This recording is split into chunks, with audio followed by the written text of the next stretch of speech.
Okay, good morning, everyone. It's 10 o'clock. Let's call meeting to order for June 22nd, 2021 for Commissioners Court, Polk County.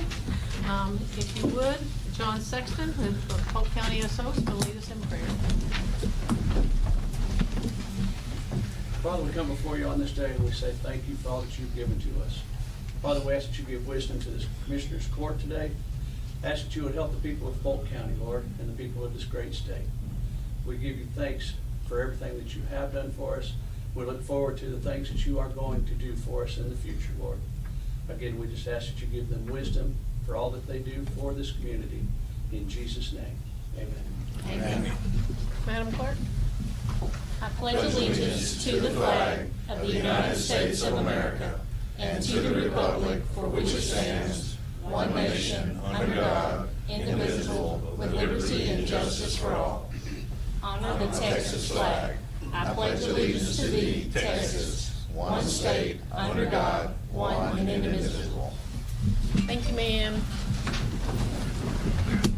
Okay, do we have anyone that signed up for public comments? No, ma'am.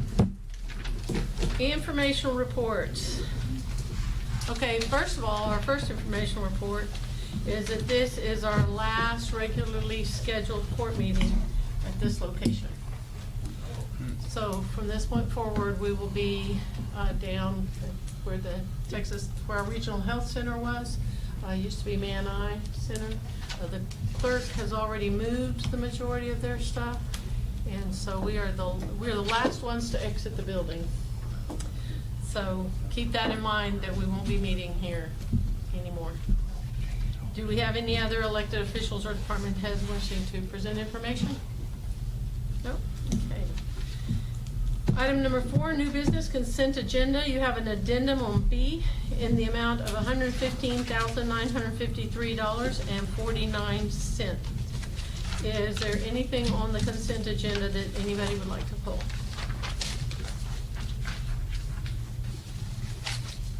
Nope. Then I need a motion.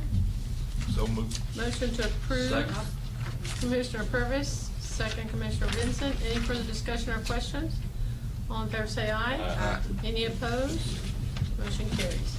Item number 5, consider approval of personnel matters as follows. You have 1 emergency hire at the jail. A, review and consideration of personnel action form requests submitted since the last meeting, and review of any authorized emergency hiring. And we gave you a preliminary listing of all the PAFs that are in your packet.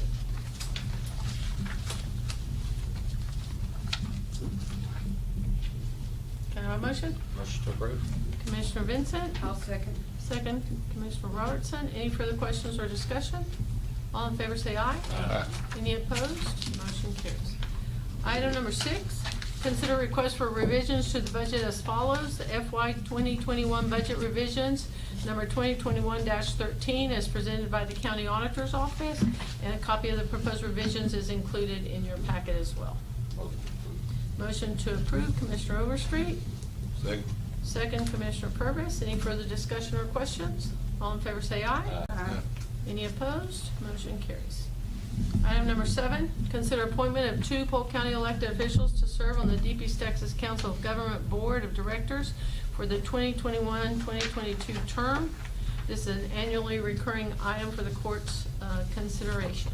I moved that you and Tommy are doing such a good job that we all We stay. both knew that was coming, Milt Purvis. We appreciate y'all. Yeah, we appreciate y'all's service. Thank you. Yes, sir. Thank y'all. So who was the second on that? Because That'll be me. We're going to put it on a rotation. Purvis, Vincent, any further discussion or questions? Any opposed? Motion carries. Item number 8, consider any and all necessary action regarding entering into an interlocal agreement between Polk County and various purchasing cooperatives. We put a list of our current cooperatives and potential cooperatives to join included for your review. This is to review any current agreements that we have and update those and consider membership with additional cooperatives to increase our buying power. I'll make the motion. Yeah, we pretty much covered everything in the state, didn't we? Yes, Yes. yes. Yes, I did. That's what when I said. Yes, Commissioner Robertson came in Yeah. and provided a full listing, so. Second. Okay, Commissioner Robertson, Second, Commissioner Overstreet. Any further discussion or questions? All in favor say aye. Aye. Any opposed? Motion carries.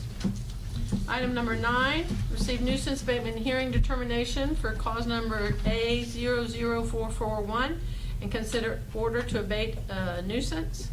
Following a hearing in Polk County Justice Court, it was determined that the public nuisance referred to in this cause be immediately abated and removed by Polk County Environmental Enforcement Officer and/or the Polk County Commissioner, and the nuisance be disposed of as provided by state law.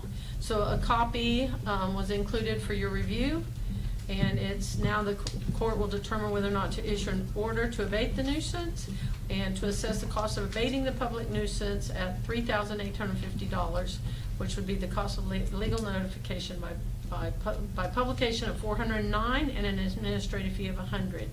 So 31 days following the date of abatement. So the total amount for the property owner is $4,359 if they do not get it abated and we have to move forward. That lien will be filed against the property. Yes, sir. That lien will be filed against the property. So moved. So move. Commissioner Vincent, second Commissioner Overstreet. Any further discussion or questions? All in favor say aye. Aye. Any opposed? Motion carries. Sarah, the court does wish to thank you for Very much your so. diligence in working on trying to provide assistance in your precinct. Anything we can do? Thank you. We appreciate it. Okay, item number 10.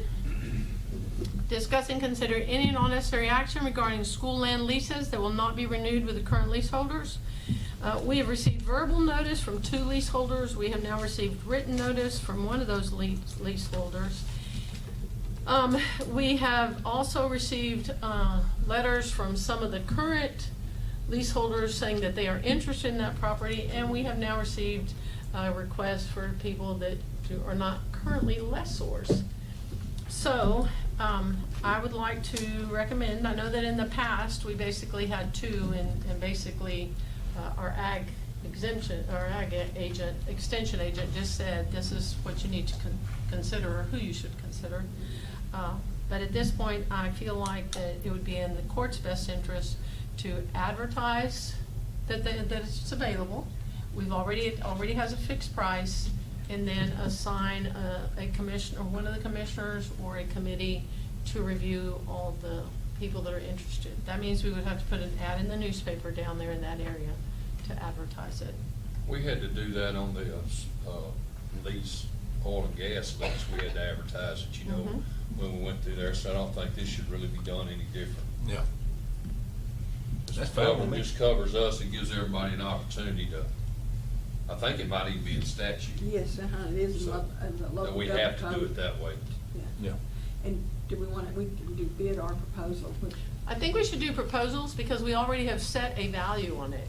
Okay. It's not like they're Makes bidding sense. on the lease Yeah. amount, right? So I think we do proposals, and so then the difference would be what they are proposing to do in terms of improvements to the property. What does the rest of the court think? I'll Yeah, make a that's motion. fine, and like I said, put it in the local papers, and, I have seen them in the Lifestyle Weekly with the other school districts, they advertise where it goes, more than just Okay. locally, it's a statewide. I'll make that motion. Okay, the motion from Commissioner Robertson, second. Commissioner Overstreet, all in favor say aye. Aye. Any opposed? Motion carries.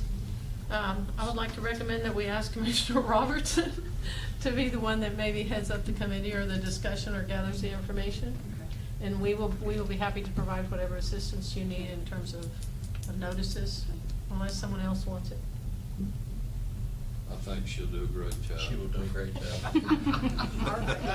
It's like a dead cog assignment. Yeah. We're there if you need us. Let's see, we'll make that motion. And then we have 2 commissioners on there? Yeah, no reason why you couldn't. We just Wow. cannot have 3 members of the board. Yeah, I understand that. What, Milt, you wanna help her? You're kinda up on this stuff.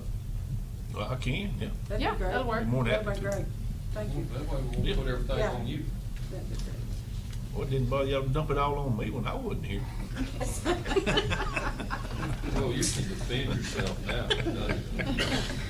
No, I'll be happy to. Okay, thank you. Maybe Miss Galline teach me something.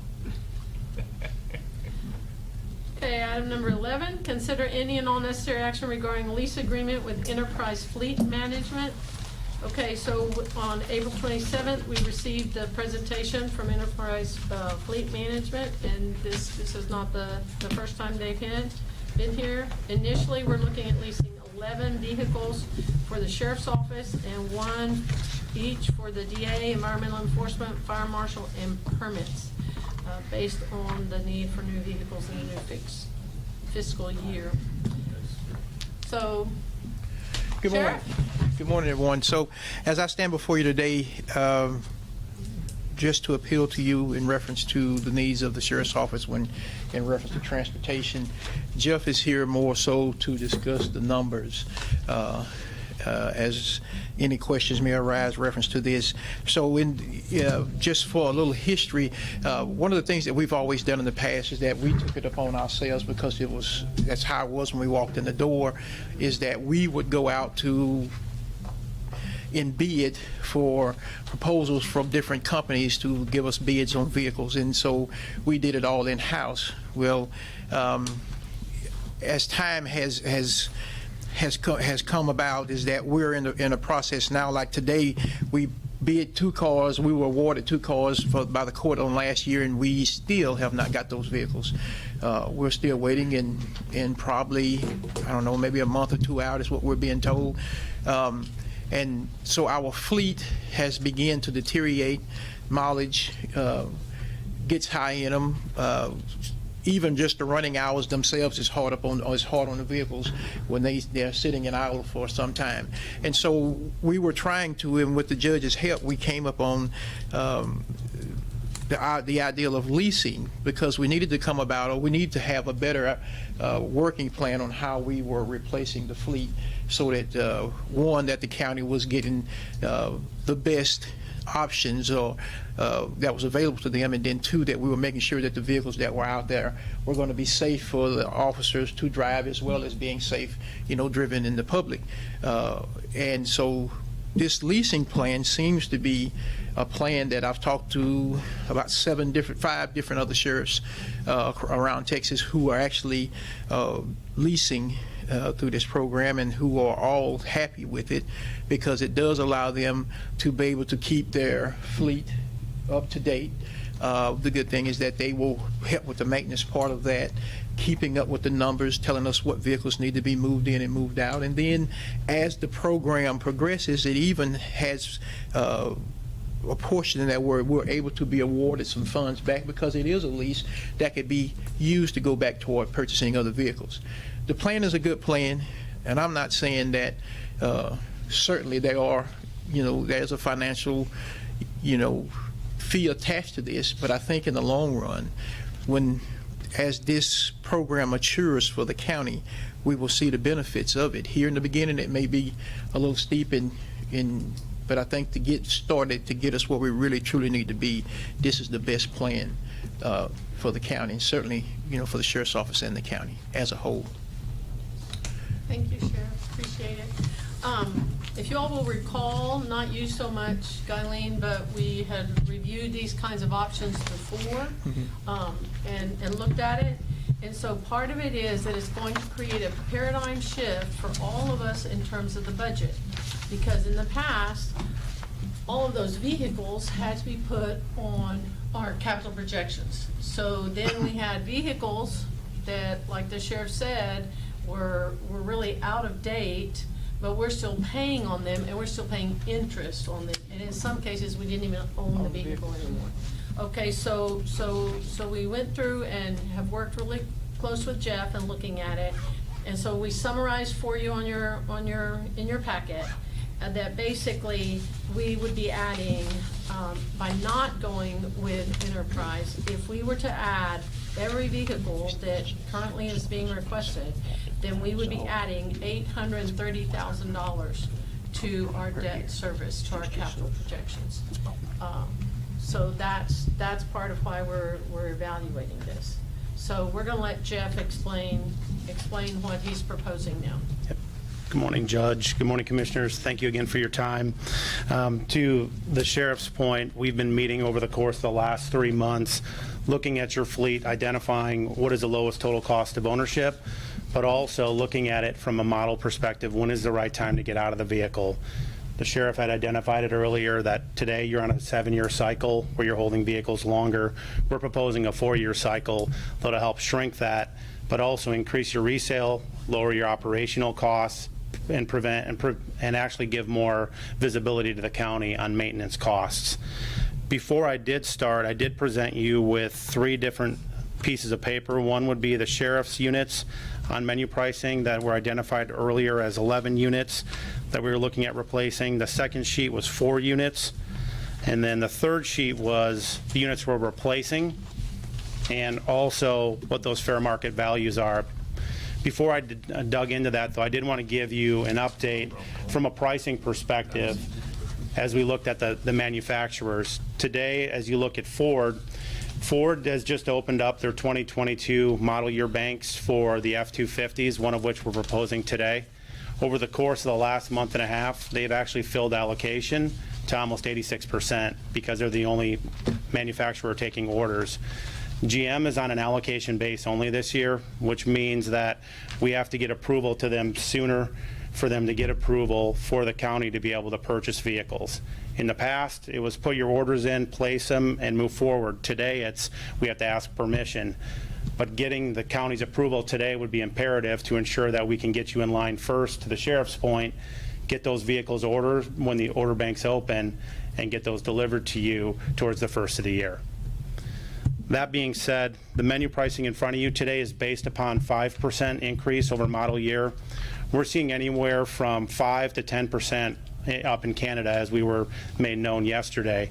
So we did build into the budget a 10% value as well to make sure we're sharing that with you.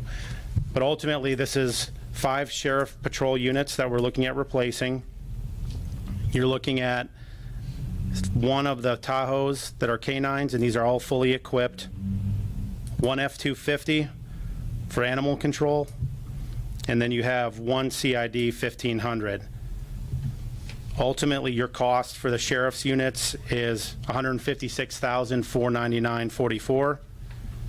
The aftermarket upfit is $136,957.36, and your fiscal year spend that's estimated for the sheriff's units would be just shy of $300,000. At the end of term in green, you'll see the equity or resale that would come back to the county that, as the sheriff identified, that you could use towards that second generation vehicle by getting out of it at the right time. I got a question though. Yes, sir. Okay, now, these are, they're gonna cost $156,499.44 per year for 4 years. That's correct. That's estimated based upon the values we received today. And so next year, what I'm looking at, say they gonna have 11 more they wanna replace. So then, we're gonna be looking at $300,000 a year. Not necessarily. What you'd be looking at is another lease expenditure, but we also have vehicles that we're selling on your behalf. And if you reference page 3, the vehicles that we're selling on your behalf, you have $24,000 that'll come back to the county. But ultimately, our goal. Well, then let's say $132,000. If you decided to go with 11 more and you deducted the 24, just using. So that'd be $260,000 next year. If you decided to go with 11 more, that. Just Yeah. follow with me. Sure. And I No, you know, go because ahead. I'm trying to get We're this listening. straight in my head. I'm not a lease person. Sure. And so we're gonna have 22 vehicles on lease for 2 years. It'll be $260,000. Then with 3 years, you have 33, because we're gonna have to be replacing these vehicles. So we're gonna be at $390,000 a year, per year, for leasing vehicles from now on. In 4 years, you're gonna be at $520,000 a year for leasing vehicles per year, and you're not going on. If you You're gonna be chose. spending $500,000 a year on vehicle lease. If you chose to go Am I right? 11 a year. If you chose to go 11 a year, And it's also gonna reduce your maintenance. That was the other portion. Part of it is But your main. that's just, I just want everybody to be clear that when you do this, you're gonna be, in 4 years, you're gonna be looking at a budget item that's $500,000 a year or more. If, And, you know, I mean, and you're gonna have to continue it or either get out of it and then spend no telling what to replace those. well, ultimately, I mean, that's a This fair, is a never ending. if you're doing 11 a year over the course of 4 years, well, ultimately, you're going to see, to the judge's point, is you're going to see a lower maintenance. You're also going to have newer aftermarket equipment that we're able to replace sooner on those vehicles than we're having to replace today. And also, you're getting more resale. Today, you're only getting a couple $1,000s per unit. When you're at the end of term for these 5 units, you're looking at $50,000. If you look at all 11, you're looking at $132,000. So ultimately, you're getting on a better cycle, you're maximizing your resale, and you're lowering your operational expenses. So those are all the buckets that go in there that I think a lot of people don't take into consideration. Well, you're looking at the upside, I'm looking at the downside. And you should. I'm looking at Sure. what we're gonna, you know, and how much, you know, is gonna be costing us per year. Sure. And and when you get into that deal, you're gonna have to be ready for it from now on. Yes, sir. You know, this lease don't, And, you know, and the I mean, other thing that's- is you can't all of a sudden have 6 people saying, no, I don't want to get rid of my vehicle, because that defeats the whole purpose Yep. of the I mean, recycling it's- of the vehicles. Then you're going to lose the value, and then you're back to high maintenance costs. And ultimately, We spent $800,000 before just buying cars in 1 year. I mean, I understand it, but yeah, if you were to go out and purchase these 11 today, $667,000. yeah. But would not our inventory or our need for newer vehicles, so you made 11 this year, would not with better management and maintenance overview, would not those numbers be decreased? Instead of 11 next year, we possibly would have to get with more or less than 11. And then on top of that, it's all still yet optional that we're, instead of 11, we operate with what the county has. And if it's only says it's 4 or 5 or 6, then that's what we are, correct? That's correct. And But sooner or later, we're gonna be, because y'all have, how many vehicles y'all got? 55, 60? You're at 60. I mean, so sooner or 54. later, it's gonna be, the whole deal's gonna be on the road, which I'm not saying is a bad thing. Because they just, you know, I mean, they'll be safe and they'll be in good vehicles, but I'm just, I want them, I just want, you know, I don't know if everybody's thought about that part of it. ultimately, I know it worries me, but. well, ultimately, from a budgetary perspective, to the sheriff's point, you'll have a client strategy manager meeting with you quarterly. They provide you an update on where the numbers are, vehicles that need to be replaced. But ultimately, we work within the budget. So whatever the budget says that needs to be worked with, if it's 2 or 3 vehicles next year, we're only going to provide recommendations. But we'll work within the budget on what makes the most sense for the county. And that goes for not only the sheriff's side, but quite honestly, on the other side, where there's other vehicles that are a little bit longer in the tooth as well. Those are opportunities that you can turn those every 12 months. And ultimately, a lot of the counties are using those as a profit source to offset some of the sheriff's units. So we want to look at it from a whole county perspective to be able to help you in all those areas. The aftermarket equipment, how often does it have to be? Well, then that's the good thing with that. I'm glad you brought that up, Commissioner. So the good thing is like on these vehicles here, all that aftermarket equipment, if we're doing regular, trade out, that equipment can be used from one to the other. Where we've ran into problems here recently is that our trade out was so far apart that none of that equipment, other than maybe the radar or even the cameras, we had to buy new cameras because they wouldn't trade out or move from one unit to the next. But as we work and keep the maintenance or keep the trade more in line, a lot of that equipment can be moved from one vehicle to the next.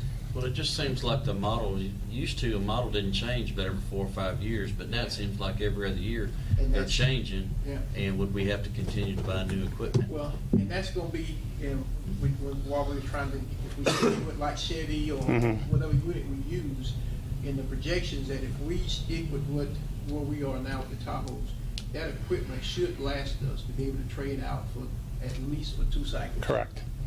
Past that, I don't know, but at least for 2 cycles, we should be able to take and use what we trade out from the 2017s up to 2022 or 23, we should be able to. Not on the Tahoes. They done changed body styles on them in 21. but we were still able to use some of the equipment. The cages are the ones that you. Cages, yeah, that's one of the back part. Yeah, the cages. Now, Okay. see, we had one before, when we came into the 17s, we could use nothing. Yeah, So now, we're only looking at just the cage itself. I'm sorry, I say the cage, that makes it sound a little more barbaric, but the But divider that's okay, between you us. can call them cages for us, Yeah. everybody needs to know when they get in, that's what they're gonna get. Ultimately, you own all of the aftermarket. We would coordinate the upfit, and as Commissioner Overstreet had cited, if there's changes that need to be made, we'd certainly keep you addressed with that. But all the aftermarket would go with the next vehicle.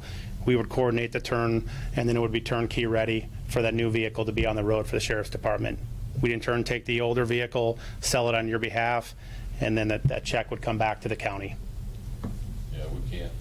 I mean, you gotta put that in the equation, but as fast as things are changing nowadays, I mean, Yeah. somebody needs to build something like the old Crown Vic, stick with it.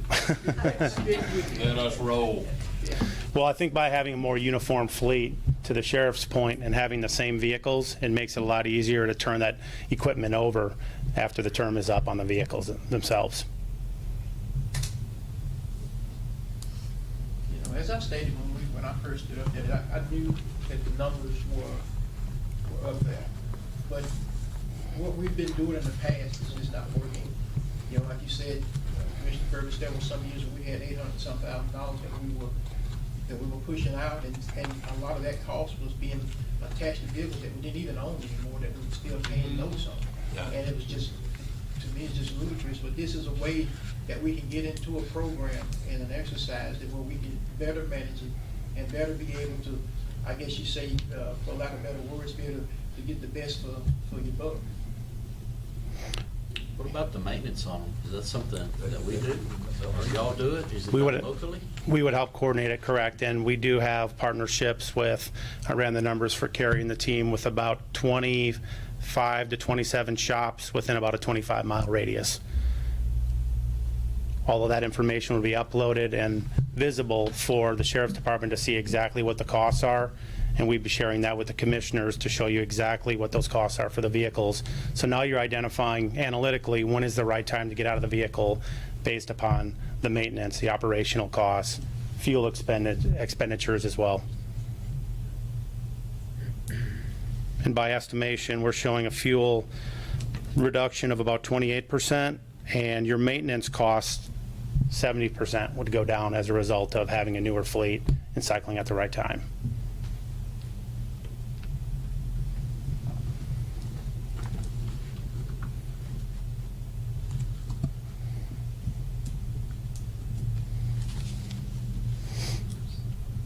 Any more questions? Just a comment. I'm kind of like Commissioner Purvis, but it's kind of old school, you know, you spend that kind of money.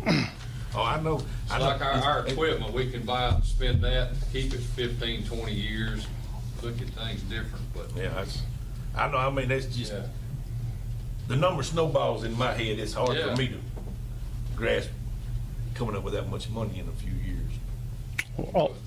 Ultimately, to your point, it is a shift in methodology. I can assure you of that. I can tell you all the counties that the sheriff has talked to, it certainly has been beneficial. It has been cost effective, and ultimately our goal is after, again, the first quarter to show you what those numbers are so you can make the best decisions. So Yep. one thing you'll really appreciate about Enterprise, we're very transparent, we're very customer service friendly, and from a service perspective and even from a budgetary perspective, we'll work within whatever budget that you have. We're here just to provide you with the analytics to make the best decision. Well, I've questioned financing them cars for 7 years, ever since I've been here. I mean, it hasn't made sense to me. Sure. you know, Since we've been here, but that's the way these, I was against it Bond deal the first time too, but I'll make the motion to go for it with Byron this time or with the county. We'll give it a whirl. And the availability is, on the vehicles is good. Thank you for asking, Commissioner. So yes, as we had a separate call with the judge to walk her through the manufacturers, and today, right now, with GM, we're about a month out from getting orders placed. But once approval is placed, I had a call with GM yesterday and let them know, once approval is given, we get in line. And once it's, in essence, it's approved, they're very confident these orders will be placed. They'll be placed, but when will they manufacture them? Manufacturing would start September to October, and then you're looking at towards the end of the year for delivery. You're taking a more proactive approach than, to the sheriff's point, ordering a vehicle in October and waiting a year and a half to try to find out when it's going to What land. you said, you can get ahead of all being the dealer deal. You can be, Right now, we need to get ahead of Houston and Harris County. Yeah, I know. Kind of like we did with FEMA, we need to jump in first, so that we're in the pike ahead of them. Yeah. Because once they start ordering all those vehicles, then, Oh, yeah. Well, I've got the motion out there. I second, because we can always get out of it next year, we don't like it. yes, sir. Yes. We won't have any cars for you to drive though, Byron. Be traded in. 11 less. I'll let you borrow my Suburban, it only has 170,000 miles on it. And when you trade these four in, they're gonna be talking about putting up little electric spots for you to charge your vehicles to get from scene to scene, so anyway. Here for long, yeah. Okay, I have a motion. Thank you, sir. Thank you. And a second, Commissioner Overstreet, Commissioner Purvis, any further discussion or questions? All in favor say aye. Aye. Any opposed? Motion carries. Thank you. Thank you. Thank you. Thank y'all. Item number 12, consider any and all necessary action regarding bid number 2021-17 delinquent court fees and fines collection services. Proposals were opened by the county auditor's office on June 7th. 4 proposals were received and forwarded for scoring to the JPs, the county clerk, the district clerk, grants and contracts, and the auditor's office. They scored them, the information is in your packet, and the JPs would like for the court to consider going with GHS. And both of the clerks have conceded that they are willing to concede to the JPs because they are the ones that work the most with the collection agencies. Copies of the scoring sheets and the recommendations that were received are all included in your packet for your review. On that last sentence where it says that DHS is not a law firm, is that, That's the question I had too, if one of y'all want to address it. Would you like to address that? Sure. I'll just go ahead and say this. We met with everybody from each entity, and all of them brought their own amazing things to the table. I think for consolidation with, our networking system and other avenues down the line, our best option is gonna be to go with GHS. He'll speak on the legalities of what your question was. Thank being a you. law firm? Good, that's a great question, and we get that quite a bit. We are not a law firm, absolutely not. We're a technology company, and we attack this from more of an automation technology standpoint, Commissioner. That is a great question, but statute allows for law firms or collection agencies. If you guys do the tolls around Houston, the collection firm for that is a company called Municipal Services Bureau out of Austin, Gila Corp. I know because I get a lot of phone calls. But I got the tag, so I don't know what's going on. So I can certainly walk the court through kind of how we automate this process if you guys want to hear that, or it's your time, and I'm just happy to be here. So. Well, the court, we had a scoring committee, Yeah. and we have a recommendation, unless the court wants to hear a complete explanation. No, so moved. Second. Okay, so I have a motion from Commissioner Purvis, second from Commissioner Vincent to go with GHS. Any other questions or comments? All in favor say aye. Aye. Any opposed? Very well, motion carries. Thank you. Okay, number 13, discuss the 2022 budget development. Anybody that wants to exit, you feel free. Where you going? I'll just catch you. Where y'all going? Thank y'all. Yes, ma'am, thank y'all. Thank you, thank you. Okay, here we go again. Everyone get their preliminary budget information. Okay, so keep in mind that this is for budget development right now, and so keep it within in your office, in your hands. So first of all, let me kind of just give you all some quick highlights. what we did. We have gone in and we have restored all training and travel has been restored to the 2020 levels. We had several personnel requests, but we have some that we do think we need to do and we need to consider. The auditor's office needs to have additional assistance. We had added a half position, a part-time position, but that office is so specific that it's been very difficult for them to find a part-time position for an internal auditor. And so we're going to recommend that we go to a full internal auditor for the auditor's office. IT, we need to add another position. Just over the COVID period of time, we added 70 new computers and laptops. That's not even counting the additional servers, all the other additional equipment that we've added to them. JP4 has had increased activity in her office. She's at approximately the same levels as JP2, and so she would like a part-time clerk as well. Then the other thing we are recommending is that the Ag Extension Secretary no longer be funded by your departments, but that the full funding go into general fund. So that would get it out. What we gonna give up? Nothing. Don't worry. What else we gonna do? I'm waiting. I'm waiting Yeah. to see. What else we gonna Nah, them you're one not for gonna one. fund anything. You're not gonna fund Pay for two anything. somewhere else. It was my intention to do that last year and then I forgot about it. Give them elections, Judge. Sure. Okay, so, these are the other things that we're looking at. And I will go through each of these individually, each department or each change as we go through it. The other thing that we would like to do is we would like to get a 5% in this as it stands right now.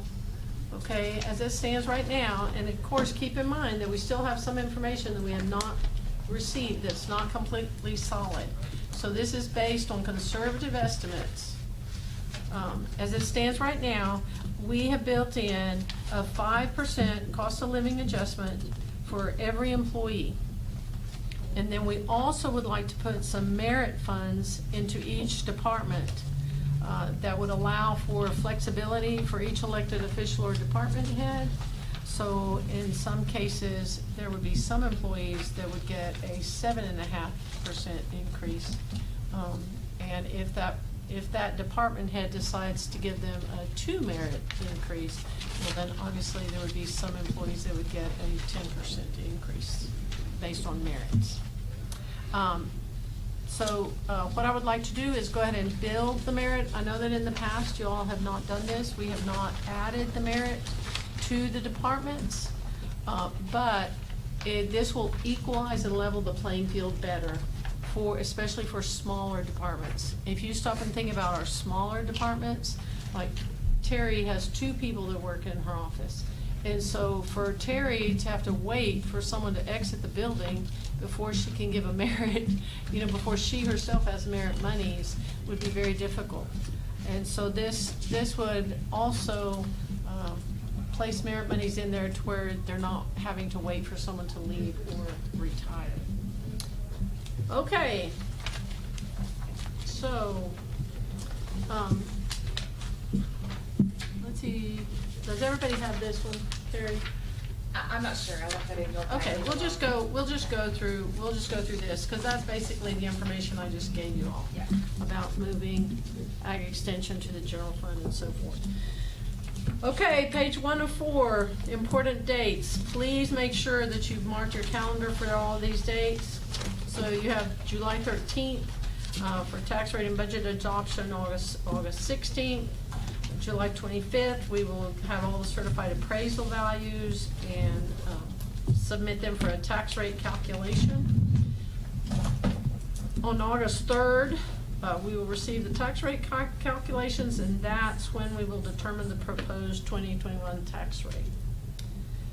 And then on August 16th, we will set the order, ratify the property taxes, if there is any tax increase, adopt the 2022 budget, and adopt the order setting the rate. Okay, if you turn to the next page, this is usually the page that kind of summarizes everything for everybody. So if you look at it, at this time, our certified net taxable values, as they are estimated currently by the CAD, is that we have a 7.7% increase in values.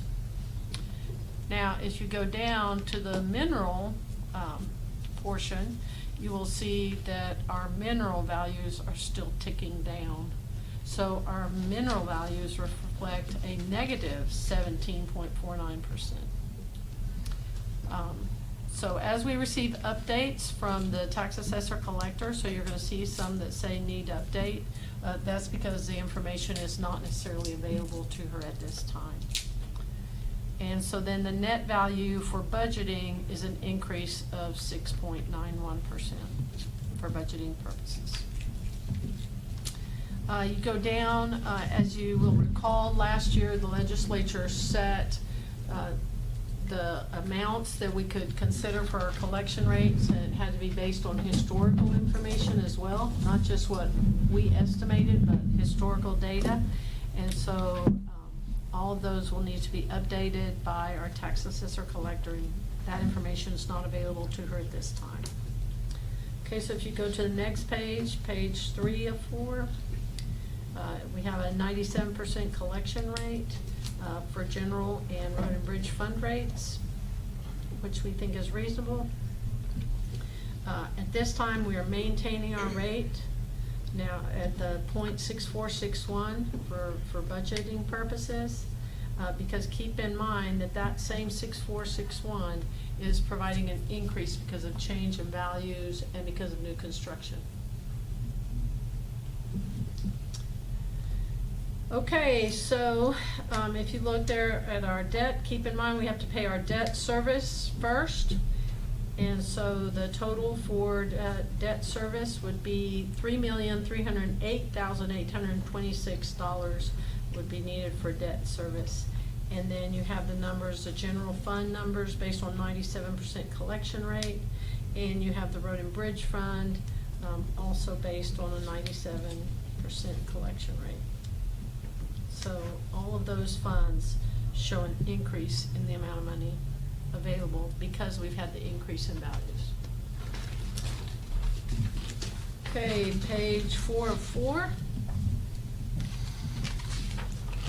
If you go through, you can see all of your rates, your percentages, and then at the very bottom, the change from prior year would result in $349,673 increase in road and bridge for the coming year from the prior year. Any questions so far?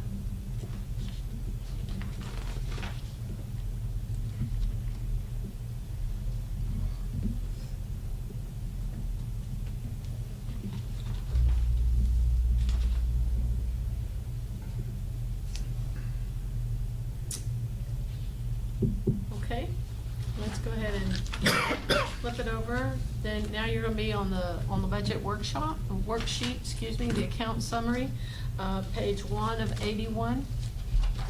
We are projecting, because of our current year-to-date activity, we are projecting that we will have an increase in sales tax revenue.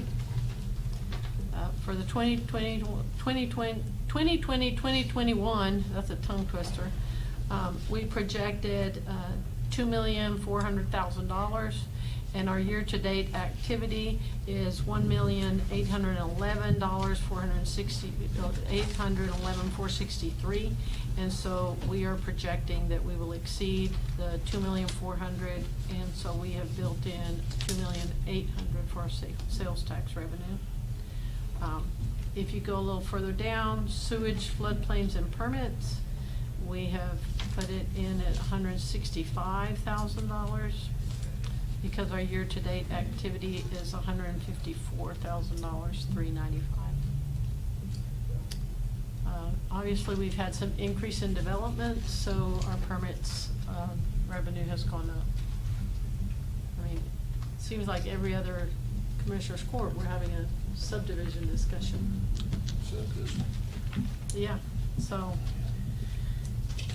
and the current development is expected to continue. Okay, if you go to the next section, your 911 addressing permit fees, we bumped that up a little bit based on current activity. And the service fees on fines, we bumped that up as well, based on current activity. And also assuming that these fees, that once the courts resume, then those fees will go back to their previous levels. So we basically left that one intact, even though the court fines and fees is greatly reduced. At this point, it's a little over $20,000, and our normal projection would be at $63,500, so we left it there, assuming we go back to normal levels. Any questions so far? Okay, if you flip over to page 3, just flip the page. Depository interest. Our year-to-date activity in depository interest has been is $19,528.84. We budgeted in $20,000 for the upcoming year, which is a drop. If you look across that entire line, you can see that that's a significant drop that has occurred in depository interest. And Terry can tell you that we are getting basically nothing for our money.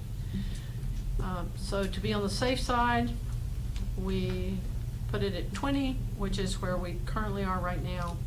But if you will look back to 2018, 2019, our depository interest was $386,818. So that's a significant drop from basically $387,000 to 20. $350,000 drop.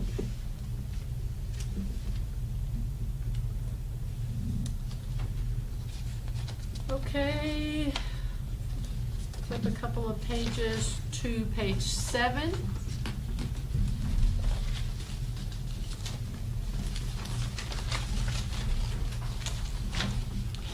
There's 2 items in the 370, the transfer from Road and Bridge, which is the extension secretary, which is now going to general fund, and the transfer from waste management. Previously, our revenues for the landfill have also steadily increased, and so we put the revenues for the landfill at $400,000. We previously had it at $340,000, but our year-to-date activity has already reached the $340,000 mark.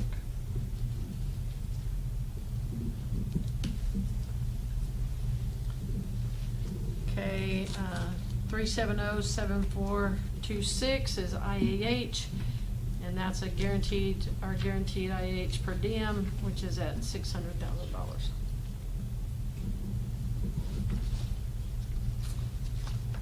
Okay,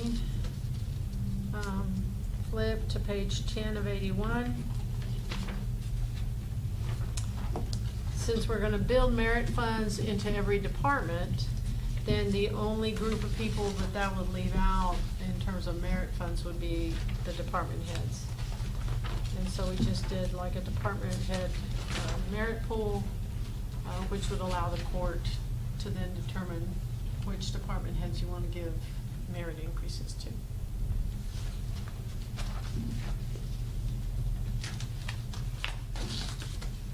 Okay, if you flip on to page 13.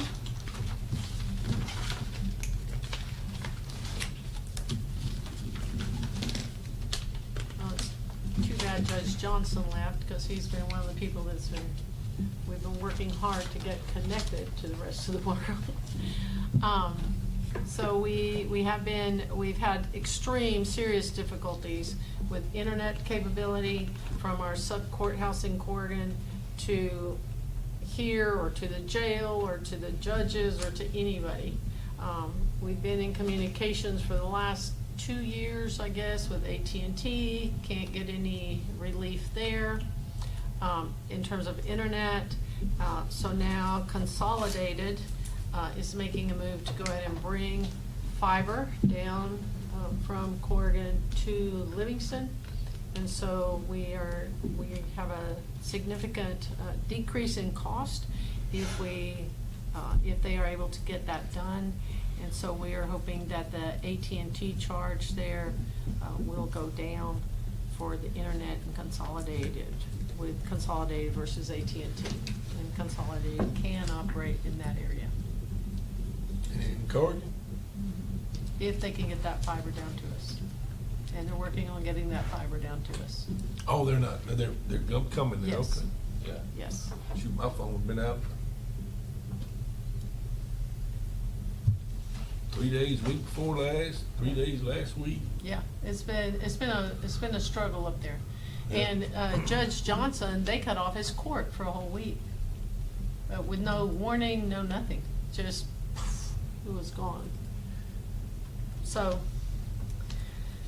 Casey has been working on that really hard. We also had what we did was we'd gotten all of our providers together and we invited AT&T to the table. But East Tex Telephone and Livcom are the only ones that really responded, that were interested in finding a solution for us. And so we've been communicating with them, and actually they've been providing some assistance for us in terms of who to approach and how to move forward.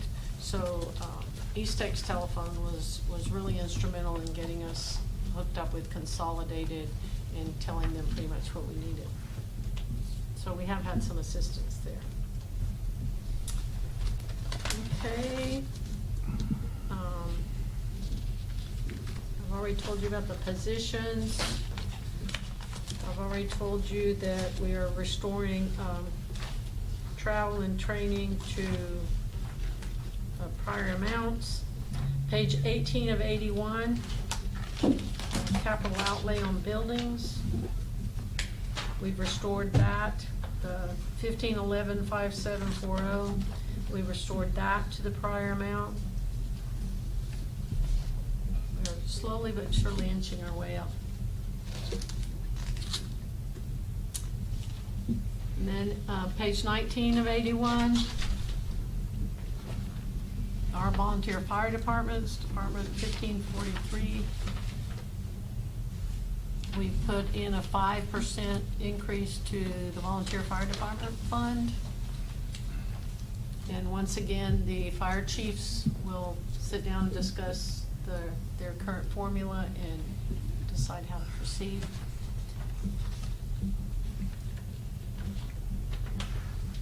And then if you look at the bottom of that page, that's where you're gonna see the lease payments and the enterprise fleet management.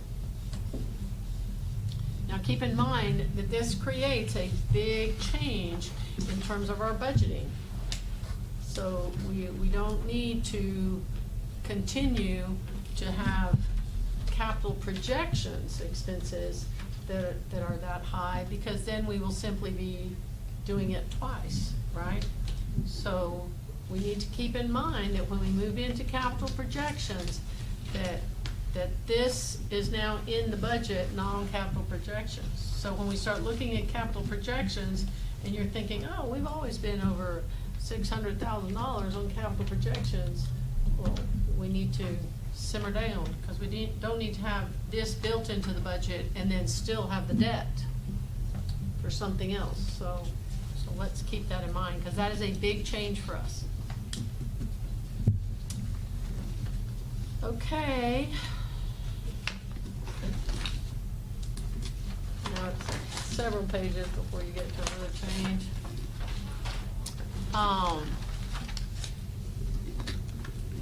Okay, JP4, I already told you we were gonna add a position, or half of a part-time position there.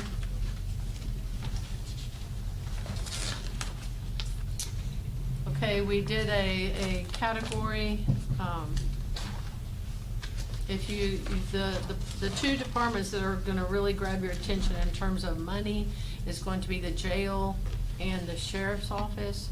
So if you look on page 35 of 81, we did a corrections officer group change and moved them up one step. And so those amounts reflect the group change for the jailers, and then the plus the 5% COLA, plus the potential merit opportunity, and then that's the change in the salaries that would occur at the jail. And then if you go to the sheriff's office, which is the other large one, those salaries that are reflected there reflects the 5% COLA and the merit opportunity that might be available, or that would be available. It's currently in there.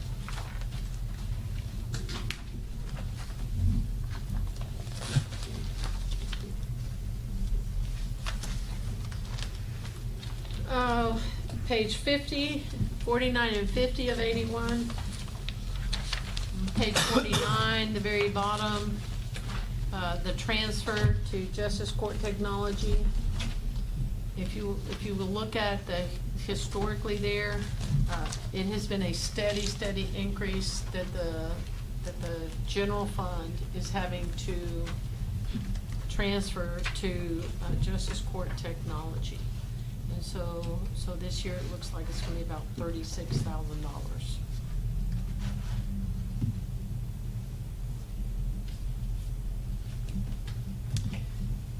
Then, middle of the page on 50 of 81, you have the transfer to the Health Trust.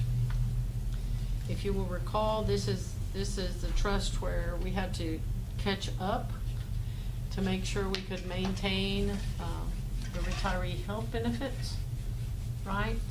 And so we basically caught up in 2018 and 2019. We had to dip down a little bit last year because of all the COVID mess, and so we put $500,000 in there. That's the only way for us to maintain an obligation that we've already made.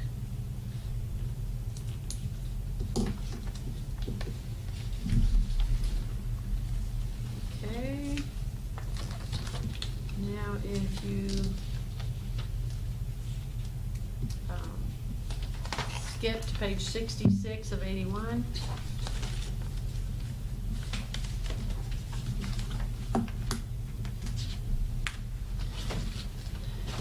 Waste management, 032344, and this is revenue, and we just wanted you to see basically what revenue and waste management had been doing. We had budgeted in 2018-2019, we didn't reach the goal of 235, and so we modified it to 220. Then we had a sizable increase in activity, and we've had a sizable increase in activity since then, and so that's why we set the revenue at $400,000.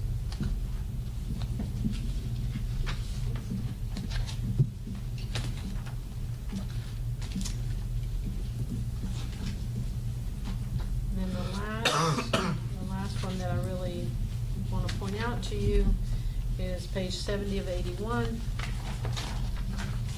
Because if you look at those numbers for the Title 20 DHS, which is 051-339-3140, the increase was to $300,015, and that's based on the contract, the current contract with DETCOG and DHS. All of that with aging and DETCOG is very fluid, because if something changes, then DETCOG just changes it. So it's a projection, but based on the information we have at that time on that day. Why is that increasing so much? Part of it is they've had an increased need. I think part of it has been COVID, that so many people, were able to go out and about and do things, now cannot or are not, and they are qualified to receive those services. They're qualified to receive those services, and so now that they're basically homebound, now they've applied for those services, where in the past, they went on down to Brookshire Brothers and ate a hot dog or had some fried chicken with everybody. And that changes. We've had it change smack dab in the middle of the year. Okay, food for thought for everybody.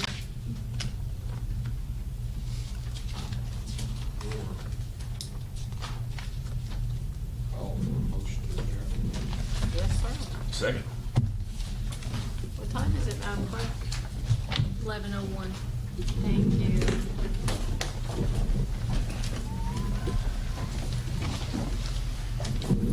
Thank you, everybody.